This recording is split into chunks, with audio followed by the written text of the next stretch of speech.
Akwụkwọ ihe e mere nke abụọ isi nke 22. Ndị bi na Jerusalem mere nwa Ahazaya nke ọdụdụ eze n'ụlọ ya n'ihi na ndị agha ndị bịara na ndị Arab na Kama egbuola ndị okenye niile. Ya mere Ahazaya dị afọ 2 na nwa 40 nke Jehoram eze Juda chịrị mgbe ọ malitere ịchị. Ọ chịrị otu aha ya bụ Atalaya, ada Omri, onye dị afọ 3 na Jerusalem. Nne ya bụ Ehab, n'ihi na nne ya gwara ya ka o soro ụzọ ụlọ ahụ mee ihe ọjọọ. Ya mere o mere ihe ọjọọ n'anya Jehova, dịka ụlọ Ehab, n'ihi na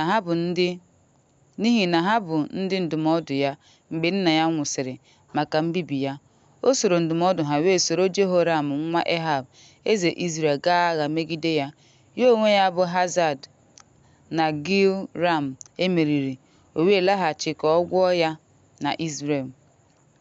N'ihi mmerụ ahụ e merụrụ ya na Rema mgbe ọ lụrụ ọgụ megide Hazael eze Siria, Azaraya nwa Jehoram eze Juda gara ileta Jehoram nwa Ehab na Izrel n'ihi na ọ na-arịa ọrịa.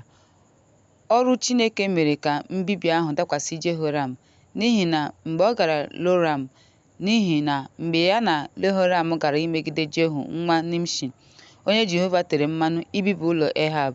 Mgbe Jehu kpere ikpe n'ụlọ Ehab wee hụ ndị isi nke Juda na ụmụnne Ehab ka ha na-eche Ehab, o gburu ha. Mgbe ahụ ya na ha kpọrọ ya chọọ Ahazaya ebe o zoro na Samaria. Ha wee kpọta ya na Lehu, gbuo ya, lie ya, n'ihi na ha kwuru, ọ bụ nwa Jehoshafat, onye ji obi ya dum chọọ Jehova. Nke a mere ka ụlọ Ahazaya ghara inwe ike iweghachi mgbe Atalia eze. Nne Ahazaya nụrụ na nwa ya nwoke anwụọla. O biliri wee bibie ụmụ eze niile nke ụlọ Juda.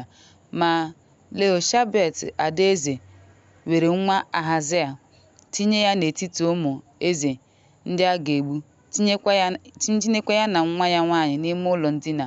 Jehoshabet ada eze Jeroham, nwunye Jehoada onye nchụaja, n'ihi na ọ bụ nwanne Ahazaya, zoro ya n'aka Atalia. O gbughị ya, o wee nọrọ n'ụlọ Chineke ruo afọ 6 mgbe Atalia na-achị ala ahụ.